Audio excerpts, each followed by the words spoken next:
تو آپ دیکھیں کہ اگر ہم اس کی حفاظت نہ کریں، کچھ یاد کر لیا اور پھر پڑھیں ہی نہ کبھی، یہ بھی ہمارے لیے ایک بہت بڑا جہاد ہے کہ لوگوں کو یہ یاد دہانی کرانی کہ ہم نے جو پڑھا ہے اس کو ریوائز کرتے رہیں، اپنی نمازوں میں کرتے رہیں، ویسے اس کو دوبارہ سے یاد کرتے رہیں۔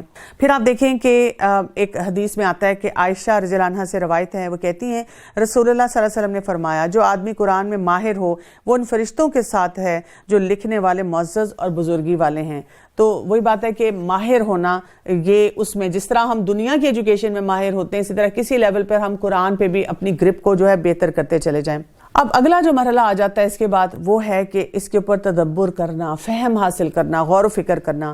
حسن بصری رحمۃ اللہ علیہ نے کہا کہ قرآن اس لیے نازل کیا گیا تھا تاکہ اس پر غور و فکر کیا جائے اور اس پر عمل کیا جائے، لیکن لوگوں نے اس کی تلاوت کو اپنا عمل بنا لیا ہے۔ اچھا، اس کا یہ مطلب نہیں ہے کہ اب ہم تلاوت کرنا چھوڑ دیں، کیونکہ جب ایسی باتیں لوگوں کو اویئرنیس کے لیے بتائی گئیں کہ جی ہمیں فہم بھی حاصل کرنا چاہیے، تو لوگوں نے یہ نعرے اٹھانا شروع کر دے کہ پھر تلاوت کی ضرورت نہیں ہے۔ نہیں، ہر کام کا جو بھی قرآن کا حق ہے اس کی اپنی جگہ ہے، اس کا اپنا سٹیٹس ہے، تلاوت کا اپنا سٹیٹس ہے، کیونکہ یہ کلام اللہ ہے، اللہ کا کلام ہے، اس کو اس طرح سے پڑھنا ضروری ہے۔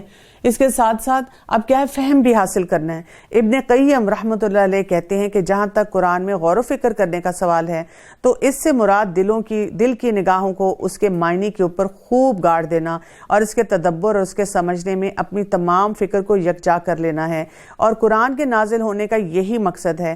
فہم اور تدبر کے بغیر محض تلاوت کرنا مقصد نہیں ہے۔ تو اب ہم نے جب سیکھ لیا تو اب اگلا سٹیپ کیا ہے، لوگوں کو یہ اویئرنیس دینا، اپنے لیے بھی، اپنے خاندان کے لیے بھی اور لوگوں کے لیے بھی، کیا فہم کی طرف ہمیں بڑھنا ہوگا۔ اس کے بعد یہ کہ کیسے فہم حاصل کیا جائے۔ سیدنا عبداللہ بن عمر بن خطاب رضی اللہ عنہ فرماتے ہیں کہ ہم نے ایک لمبی زندگی گزاری اور ہم میں سے ہر ایک کو قرآن سے پہلے ایمان عطا کیا جاتا تھا، بس ایک سورت رسول اللہ صلی اللہ علیہ وسلم پر نازل ہوتی تو وہ اس کے حلال، اس کے حرام، اس کے اوامر، اس کے نواہی سکھاتے، وہ چیزیں بھی سکھاتے جن کے پاس رکنا چاہیے۔ پھر میں نے ایسے لوگ دیکھے ہیں جن میں سے کسی کو ایمان سے پہلے قرآن عطا کیا جاتا تو وہ فاتحہ سے لے کر اس کے اختتام تک پڑھ جاتا، لیکن وہ نہ جان پاتا کہ قرآن نے اسے کیا حکم دیا، کس سے منع کیا، اور اسے اس کے کس حکم کے پاس رک جانا چاہیے، اور اسے یوں بکھیرتا جیسے گھٹیا کھجوریں بکھیری جاتی ہیں، یعنی کہ کوئی اہمیت ہی نہ دیتا۔ کہ انہوں نے ایسے لوگوں کو بھی دیکھا۔ اس وقت آپ دیکھیں ہم اپنی سوسائٹی میں نکلیں تو کتنے ہی لوگ ہیں جنہوں نے، جسے ہم کہتے ہیں کہ ویسے بھی کوئی تعلیم نہیں حاصل کی لیکن قرآن بھی نہیں پڑھا ہوا، یا پڑھا تو بچپن میں پڑھا اور اس کے بعد کبھی نہیں کھولا، اس لیے ان کو بالکل اس کی جو تلاوت ہے وہ بھول چکی ہوئی ہے، وہ قرآن مجید کو اب دوبارہ نہیں پڑھ پا رہے۔ اور پھر فہم ہمارا مسئلہ ایک بہت بڑا چیلنج ہے۔ یہ جہادن کبیرہ کیسا ہے ہمارے لیے کہ لوگوں کو یہ اویئرنیس دینا کہ قرآن سے اپنے تعلق کو مضبوط کریں اور اس کے فہم حاصل کریں، علماء کے مجالس میں جائیں۔ پھر اگلا سٹیپ آ جاتا ہے اس کے بعد عمل کرنے کا۔ اس میں ہم دیکھتے ہیں کہ سعد بن ہشام بن عامر رحمۃ اللہ علیہ کہتے ہیں کہ میں نے سیدہ عائشہ رضی اللہ عنہا سے سوال کرتے ہوئے کہا کہ اے ام المومنین، مجھے رسول اللہ صلی اللہ علیہ وسلم کے اخلاق کے بارے میں بتائیں۔ تو انہوں نے کہا کہ کیا تم قرآن نہیں پڑھتے؟ میں نے عرض کیا کیوں نہیں؟ کہنے لگی کہ اللہ کے نبی کریم صلی اللہ علیہ وسلم کا اخلاق قرآن ہی تھا۔ یعنی یہ اب ہمارے لیے رول ماڈلنگ ہے کہ ہمارے پیارے نبی صلی اللہ علیہ وسلم نے اس کو پریکٹس کر کے ہمیں دکھایا۔ سیدنا ابن مسعود رضی اللہ عنہ سے روایت ہے، وہ کہتے ہیں کہ ہم میں سے ہر شخص جب 10 آیتیں سیکھ لیتا تو اس سے آگے نہ بڑھتا یہاں تک کہ اس کے معنی کو معلوم کر لے اور اس پہ عمل کرنا بھی شروع کر دے۔ یعنی آپ دیکھیں کہ ہمارا جو ایٹیٹیوڈ ہوتا ہے نا، ہم کہتے ہیں جلدی سے پڑھ لو، جلدی سے پڑھ لو، پھر ہم ہر جگہ بیٹھ کے کہتے ہیں میں نے 2 قرآن ختم کیے، 3 قرآن ختم کیے، بس ختم ہی تو نہیں کرنا ہم نے۔ یعنی قرآن ہمارے ساتھ ساری زندگی رہنا چاہیے، اور یہ لوگوں کو سمجھانا اور اپنے لیے بھی پریکٹس کرنا جو ہے وہ ضروری ہے۔ سیدنا عبداللہ بن مسعود رضی اللہ عنہ سے روایت ہے، وہ کہتے ہیں کہ جو شخص یہ بات پسند کرتا ہو کہ اس کو معلوم ہو جائے کہ آیا وہ اللہ سے محبت کرتا ہے تو اسے چاہیے کہ وہ اپنے آپ کو قرآن پر پیش کرے۔ تو اگر وہ قرآن سے محبت کرتا ہے تو وہ اللہ سے محبت کرتا ہے، کیونکہ قرآن اللہ عز و جل کا کلام ہے۔ تو اپنے تعلق سے آپ بتا سکتے ہیں، نہیں تو اگر آپ بیٹھ کے کہتے بھی رہتے ہیں کہ مجھے اللہ سے بہت محبت ہے تو it doesn't prove any thing. اسی طرح سے ہم دیکھتے ہیں کہ جو آجری نے حاملین قرآن کے اخلاق کے بارے میں کہا، وہ قرآن میں غور کرتا ہے تاکہ اپنے نفس کو اس کے ساتھ مؤدب بنائے۔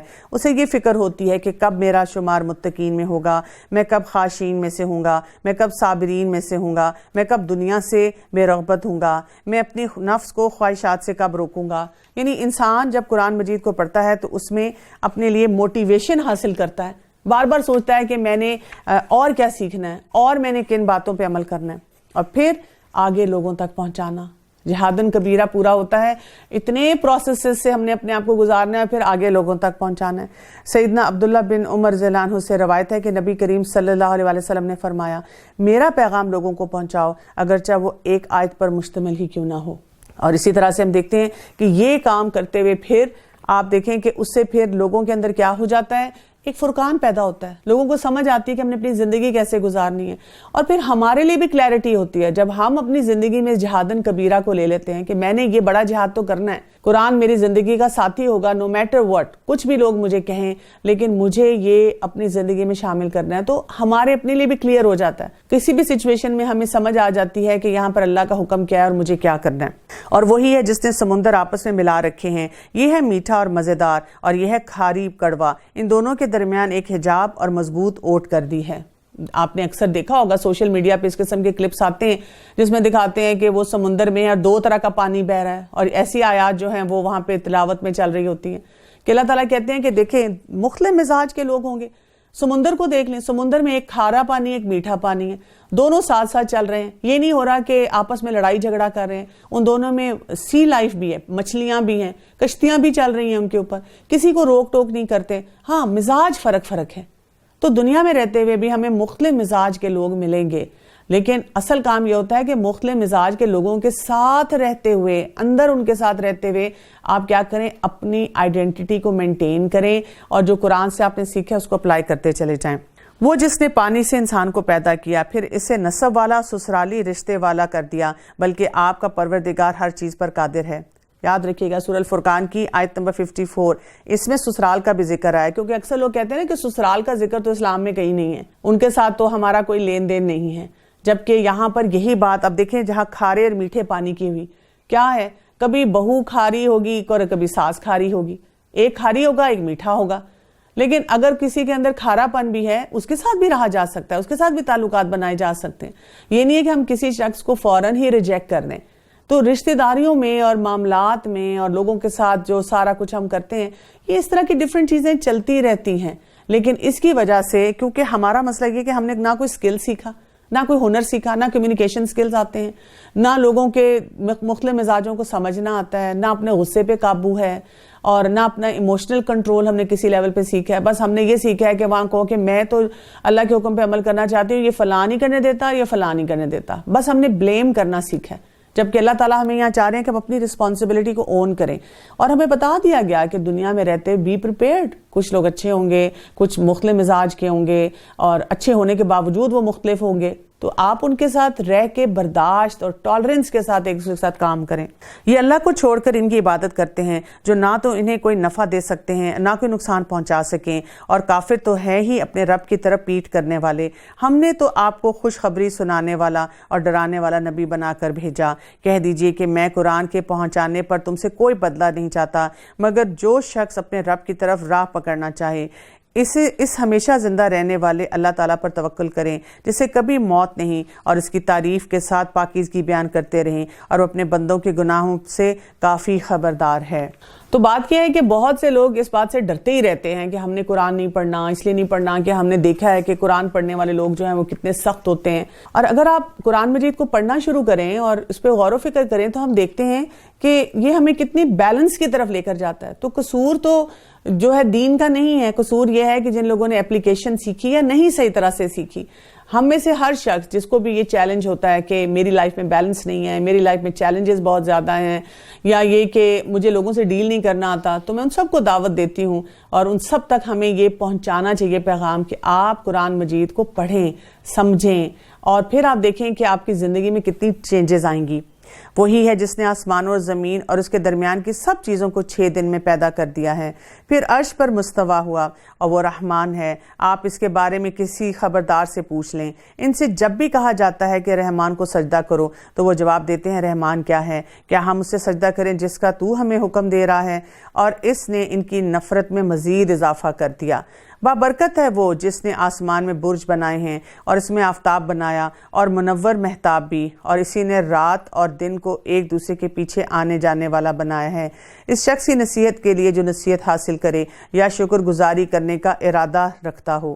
آپ دیکھیں کہ جیسے فرقان ہوتا ہے نا، difference between right and wrong, ہمیں پتہ چلتا ہے کہ یہ صحیح ہے یہ غلط ہے۔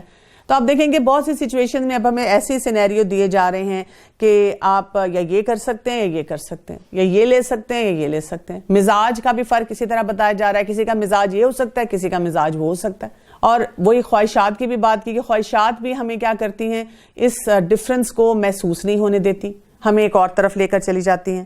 اب یہاں پر عباد الرحمان کی کچھ تعریف کی گئی ہے، بہت خوبصورت انداز میں ہمیں بتایا جا رہا ہے کہ پھر کرنے کا کام کیا ہے۔ آیت نمبر سورہ الفرقان کی آیت نمبر 63 کو آپ دیکھیں، وَعِبَادُ الرَّحْمَنِ الَّذِينَ يَمْشُونَ عَلَى الْأَرْضِ هَوْنًا وَإِذَا خَاطَبَهُمُ الْجَاهِلُونَ قَالُوا سَلَامًا۔ امپورٹنٹ پرنسپل یہاں پر ہمیں دے دیا گیا۔ عباد الرحمان کون ہیں؟ جو رحمان کے بندے ہیں، جو رحمان کو سمجھتے ہیں کہ اللہ تعالیٰ نے جو بھی قانون دے دیا ہے، جو بھی سسٹم دے دیا ہے، مجھے مشکل لگ رہا ہے، مجھے آسان لگ رہا ہے، مجھے اسی کے ساتھ رہنا ہے، اور مجھے اپنے رب کے سارے جو بھی احکامات ہیں اس کے مطابق اپنی زندگی کو گزارنا ہے۔ تو وہ کیا کرتے ہیں؟ جو زمین پر مصلحت کے ساتھ چلتے ہیں، اور جب بے علم لوگ ان سے باتیں کرتے ہیں تو وہ کہہ دیتے ہیں کہ تم پہ سلامتی ہو۔ یعنی کیا کرتے ہیں؟ سب سے پہلی بات یہ کہ ان کی چال کیسے ہوتی ہے۔ چال ان کی جھکی ہوئی ہوتی ہے، تواضع والی ہوتی ہے، ہیوملٹی والی ہوتی ہے۔ وہ اپنے آپ کو بڑی چیز نہیں سمجھتے ہر جگہ پہ۔ وہ یہ نہیں کہتے دیکھا میں نے کہا تھا نا ایسے ہی ہے، دیکھا دیکھ لیا تم نے، نہیں ہونا۔ وہ ایسے نرمی کے ساتھ اپنے آپ کو جھکا کر چلتے ہیں، ان کو نہیں فرق پڑتا کہ کوئی ان کے بارے میں کیا سوچتا ہے، وہ بس یہ سوچتے ہیں کہ میرا رب مجھے کس لیول پہ پرکھ رہا ہے، میں کس جگہ پہ جا رہا ہوں۔ اور پھر کیا ہے، جب ان کا ٹاکرا ہوتا ہے، جب ان کو مخاطب کرنا ہوتا ہے جاہلوں سے۔ اب جاہل کون ہے؟ ہو سکتا ہے کوئی انسان دنیا کے حساب سے بہت پڑھا لکھا ہے، لیکن جاہل اس کو تب کہا جاتا ہے جب اس کو دین کا علم نہیں ہے، یا اس کو وہ بات کی سمجھ نہیں ہے، اس کو اس مسئلے کو اس طرح حل نہیں کرنا آتا جیسے کرنا چاہیے۔ تو ہم نے کیا کہنا ہے؟ قالوا سلاما، اس کو سلام کرنا ہے۔ لوگ کئی دفعہ یہ جب آیت پڑھتے ہیں تو کیا کرتے ہیں، کسی سے لڑائی ہوتی ہے تو کہتے ہیں قرآن میں نا تمہارا ذکر آیا، تمہیں جاہل کہ تمہاری بات کی گئی ہے، اسی لیے میں تمہیں کہہ رہا ہوں السلام علیکم، اور لڑائی اور بڑھ جاتی ہے۔ یہ مطلب نہیں ہے اس کا مطلب یہ ہے کہ اگر آپ کے سامنے آپ جب ڈیل کر رہے ہیں، آپ اللہ تعالیٰ کے احکامات کو سمجھ کر ان کو اپلائی کرنے کی کوشش کر رہے ہیں، اب آپ کے سامنے جو ریزسٹنس آتا ہے، کوئی ایسا انسان ہے جو دین کی سمجھ نہیں رکھتا، اس کو نہیں احساس ہے، اس کو اللہ کی معرفت ہی نہیں ہے، اس نے کبھی قرآن مجید کو پڑھا ہی نہیں ہے، اس کو نہیں پتا کہ یہ بات کتنی اہم ہے، اور وہ آپ سے کوئی اور بات کر رہا ہے، کوئی تھیوری پریزنٹ کر رہا ہے آپ کے سامنے، کوئی آپ کو بات اپنے لاجک سے سمجھانے کی کوشش کر رہا ہے، جہالت ہو گئی نا۔ تو کیا ہے؟ قالوا سلاما، آپ نے سلامتی والا بن کے رہنا ہے، آپ نے اس بات میں ڈسکشن میں الجھنا نہیں ہے، آپ نے اپنا پوائنٹ جو بتانا ہے بڑی حکمت کے ساتھ بتانا ہے، اور الجھے بغیر وہاں سے الگ ہو کے چلے جانا ہے۔ یعنی ایسی باتیں نہیں کرنی جس سے کیا ہو کہ لڑائی جھگڑا، بٹرنیس، خرابی۔ جیسے آپ دیکھیں کہ کئی ٹاک شوز میں ہمیں نظر آتا ہے کہ ایک انسان ایک بات کہتا ہے، اب دوسرے کو لگتا ہے یہ بات درست نہیں ہے، لیکن وہ اپنا پوائنٹ بتانے کے بعد چپ نہیں کرتا، تھوڑی دیر بعد دیکھیں دونوں ایک دوسرے کا سر توڑنے کے لیے تیار ہو جاتے ہیں۔ اور یہی چیز ہمیں سڑکوں پہ بھی نظر آتی ہے، یہی چیز ہمیں گھروں میں بھی نظر آتی ہے۔ اس مزاج سے ہمیں بچایا گیا ہے کہ یہ کام نہیں کرنا۔ کیا فرق پڑتا ہے، زیادہ سے زیادہ وہ کوئی شخص آپ کے بارے میں یہ کہہ لے گا میں نے اس کو اتنی باتیں سنا دی، اس کے پاس کوئی لاجک نہیں تھا، دلیل ہی نہیں تھی، مجھے بیٹ کرتا نا۔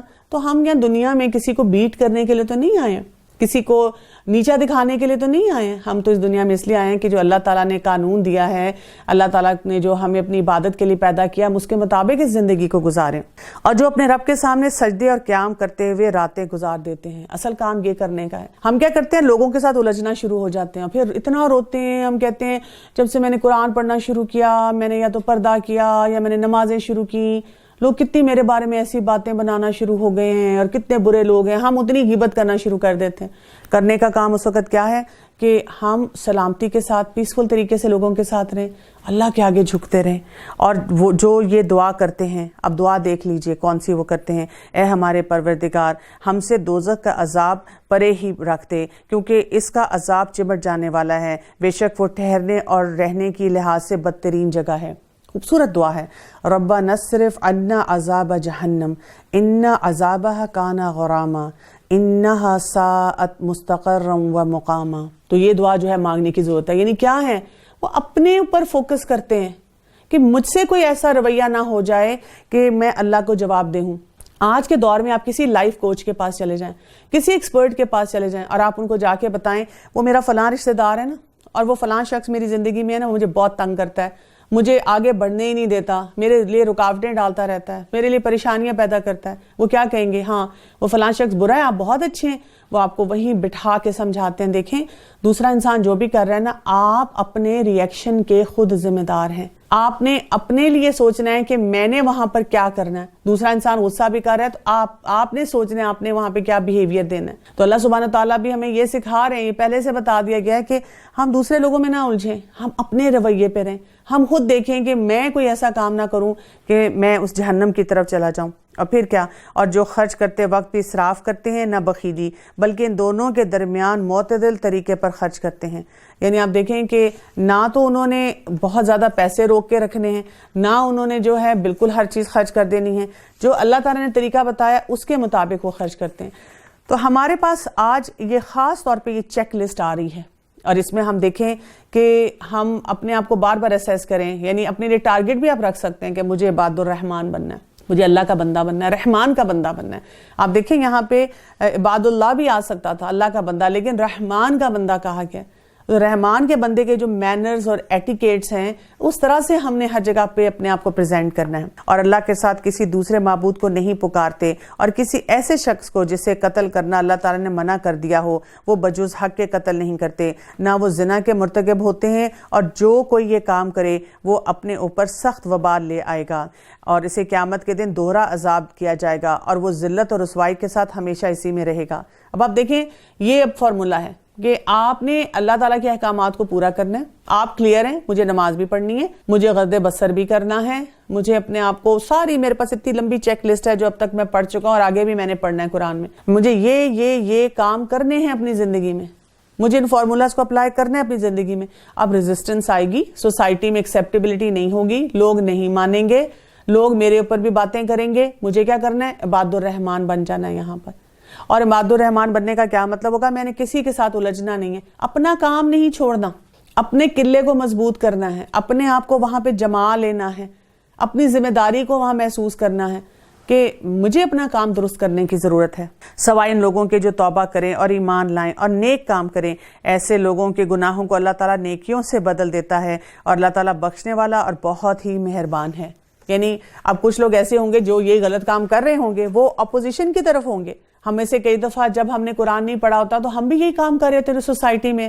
ہم بھی کئی دفعہ دین والے لوگوں کا مذاق اڑا دیتے ہیں, یا ان کو ریزسٹ کرتے ہیں, یا ان کو کہتے ہیں بھائی چلے جاؤ تم لوگ کیا ہو. خود جب قرآن پڑھتے ہیں تو پھر احساس ہوتا ہے کہ ہم نے کیسے کسی سے بات کر لی, کیسے ہم نے اللہ تعالیٰ کے بارے میں ایسی بات کہہ دی, نعوذ باللہ, یا ہم نے سنتوں کا کیسے کوئی مذاق اڑا لیا. اب جو شخص وہاں پہ توبہ کر لے تو پھر کیا ہے, پھر وہاں پر اس کے لیے آسانیاں ہیں. عبداللہ بن مسعود رضی اللہ عنہ کہتے ہیں کہ میں نے رسول اللہ صلی اللہ علیہ وآلہ وسلم سے پوچھا کہ زمانہ جاہلیت میں جو گناہ ہم نے کیے تھے کیا ان کا بھی ہم سے مواخذہ ہوگا؟ تو آپ نے جواب دیا کہ جو شخص اسلام لایا پھر نیک عمل کرتا رہا تو اس سے جاہلیت کے گناہوں کا مواخذہ نہیں ہوگا. یعنی ہم کیا کرتے ہیں کہ قرآن بھی پڑھنا شروع ہو جاتے ہیں, اپنے آپ کو بہتر بھی بنا لیتے ہیں, لیکن ہر وقت وہی بات کرتے رہتے ہیں, ہائی میں پہلے یہ کرتی تھی, اچھا میں کیوں ایسے کرتی تھی. افسوس ہونا چاہیے, افسوس ہو رہا ہے تو کیا کریں, اپنے آپ کو بہتر بنا لیں, آپ وہاں پر اپنی اصلاح کر لیں, اللہ سے بہت زیادہ توبہ استغفار کرتے چلے جائیں. اور اسی سے آپ دیکھیں کہ پھر کیا ہوتا ہے کہ آپ وہی ہائی روڈ پہ چلے جاتے ہیں, پھر آپ کے اندر وہ فرقان بڑھتان شروع ہو جاتا ہے, آپ کو سمجھ آنی شروع ہو جاتی ہے چیزوں کی کہ آپ نے کیسے کرنا ہے. تو یہاں پر جیسے کہا گیا خاص طور پہ کہ وہ توبہ کرتے ہیں اور اللہ تعالیٰ سے جو ہے بخشش مانگتے رہتے ہیں, اور جو شخص توبہ کرے اور نیک عمل کرے وہ تو حقیقتاً اللہ تعالیٰ کی طرف سچا رجوع کرنے والا ہے. اب کیا ہو گیا کہ جس شخص نے یہ توبہ کر لی, استغفار پڑھ لی, اب وہ اللہ تعالیٰ کی طرف سے جو ہے اس کا ایک تعلق بلڈ ہو گیا. اب اس کے لیے آگے بڑھنا جو ہے وہ آسان ہونا شروع ہو جاتا ہے۔ نبی کریم صلی اللہ علیہ وسلم نے فرمایا کہ تمام استغفاروں کا سردار یہ استغفار ہے۔ کون سا والا؟ اللہم انت ربی لا الہ الا انت خلقتنی وانا عبدک وانا علی عہدک ووعدک ما استطعت اعوذ بک من شر ما صنعت ابوء لک بنعمتک علی وابوء بذنبی فاغفر لی فانہ لا یغفر الذنوب الا انت۔ اے اللہ تو ہی میرا رب ہے، تیرے سوا کوئی عبادت کے لائق نہیں ہے، تو نے مجھے پیدا کیا ہے، میں تیرا بندہ ہوں، میں اپنی طاقت اور استطاعت کے مطابق تیرے عہد و پیمان پر قائم ہوں، میں تجھ سے ہر ایک چیز کے شر سے پناہ مانگتا ہوں جو مجھ سے واقع ہوتی ہے، میں اعتراف کرتا ہوں تیری ان نعمتوں کا جو تو نے مجھ پر کر رکھی ہیں، اور میں اپنے گناہوں کا بھی اعتراف کرتا ہوں، بس تو مجھے بخش دے، بے شک تیرے سوا کوئی گناہوں کو بخشنے والا نہیں ہے۔ رسول اللہ صلی اللہ علیہ وسلم نے فرمایا کہ جو شخص اسے رات کے وقت پڑھ لے اور اگر اسی رات مر جائے تو لازماً جنتی ہوگا، اور جو شخص اسے دن کے وقت پڑھے اور وہ اسی دن اگر وہ مر جائے تو وہ بھی جنتی ہے۔ ٹھیک ہے، تو یہ اس کو صبح شام کی دعاؤں میں پڑھنا چاہیے، صبح بھی پڑھیں، آپ دیکھیں سحری کے لیے آپ اٹھے ہوتے ہیں تب پڑھیں، آپ افطاری سے پہلے جب بیٹھے ہوتے ہیں آپ اپنے اذکار کر رہے ہوتے ہیں تو اس کو یقیناً سیدۃ الاستغفار جو ہے اس کو پڑھ لیں، تاکہ یہ جو اس سے فائدے آپ کو حاصل ہوں، اور اس کے ترجمے پہ بھی غور کریں کہ آپ اس میں کیا مانگ رہے ہیں، کیسے آپ اپنے گناہوں کا اعتراف کر رہے ہیں، اور اپنی وہی بات ہے جو غلطیاں یاد آتی ہیں اس کے اوپر بھی تب غور کریں کہ آگے کے میں نے اصلاح کی طرف کیسے بڑھنا ہے۔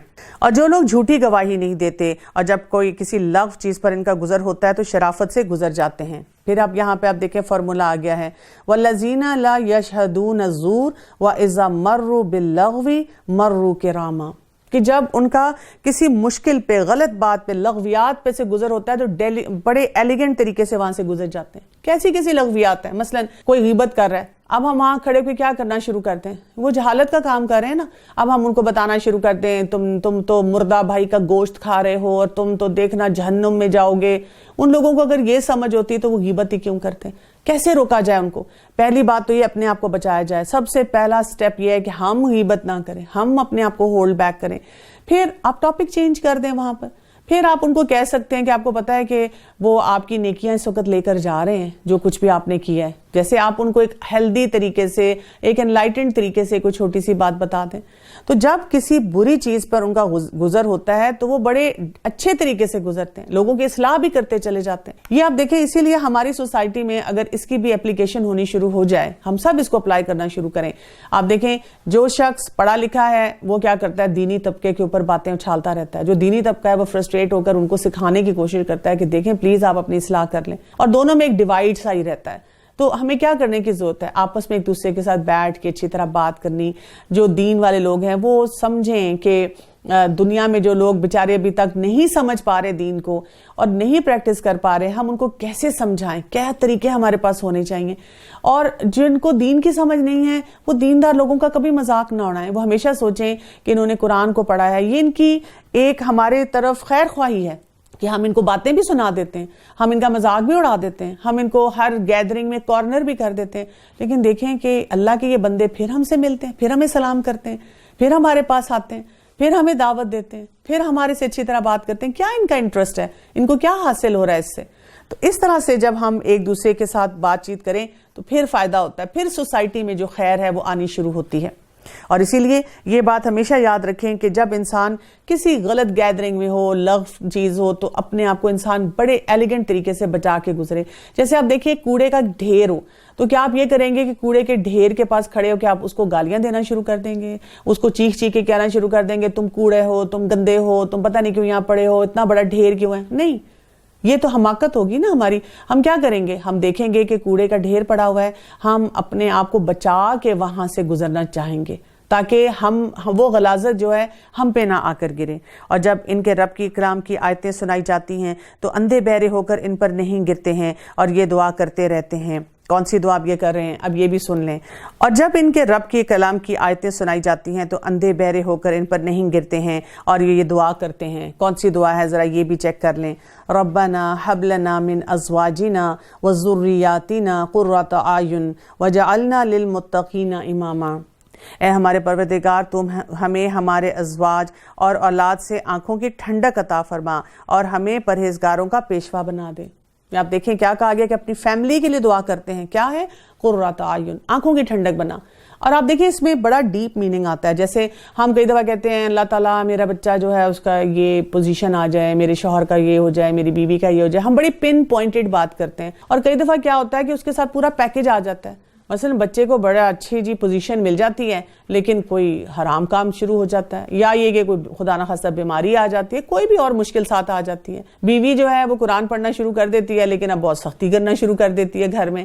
یا یہ کہ شوہر جو ہے وہ کوئی فلاں نوکری چاہیے تھی یا گھر بنانا تھا وہ یہ کر لیتا ہے لیکن اب اس کے مزاج میں کوئی اور بگاڑ آنا شروع ہو جاتا ہے. تو ایسی دعا سے زیادہ یہ دعا مانگیں. کیا ہے؟ کہ ان کو میری آنکھوں کی ٹھنڈک بنا. اللہ کو پتا ہے، ہمارا رب جانتا ہے، کیونکہ پاسٹ پریزنٹ فیوچر پورے حالات پورے ڈائنامکس اللہ کو پتا ہے. ہم صرف چاہتے ہیں اللہ تعالیٰ یہ بچے، یہ شوہر چاہے یہ بیوی، میری آنکھوں کی ٹھنڈک ہو، بس مجھے ان کی طرف سے کوئی مشکل نہ آئے، کوئی مشکل نہ میں دیکھوں. اور پھر کیا ہے؟ وَجْعَلْنَا لِلْمُتَّقِينَ إِمَامًا. اب یہ اس کے اوپر غور کرنے کی بات ہے، مجھے متقیوں کا امام بنا. بات خاندان کی ہو رہی ہے تو آٹومیٹیکلی ہم یہ دعا مانگ رہے ہیں کہ اللہ تعالیٰ ان کو متقی بنا، یہ متقی ہوں، سارے تیرے سے ڈرنے والے ہوں.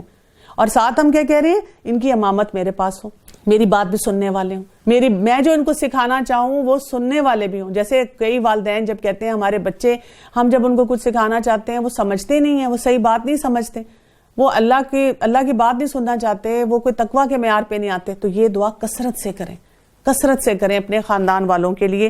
آپ دیکھیں کہ اس سے کتنا زیادہ آپ کو فائدہ محسوس ہوگا. یہی وہ لوگ ہیں جنہیں ان کے صبر کے بدلے جنت کے بلند و بالا خانے دیے جائیں گے، جہاں انہیں دعا اور سلام پہنچایا جائے گا. اس میں وہ ہمیشہ رہیں گے اور وہ بہت ہی اچھی جگہ اور عمدہ مقام ہے. کہہ دیجئے اگر تمہاری دعا التجا نہ ہوتی تو میرا رب تمہیں مطلق پرواہ نہ کرتا.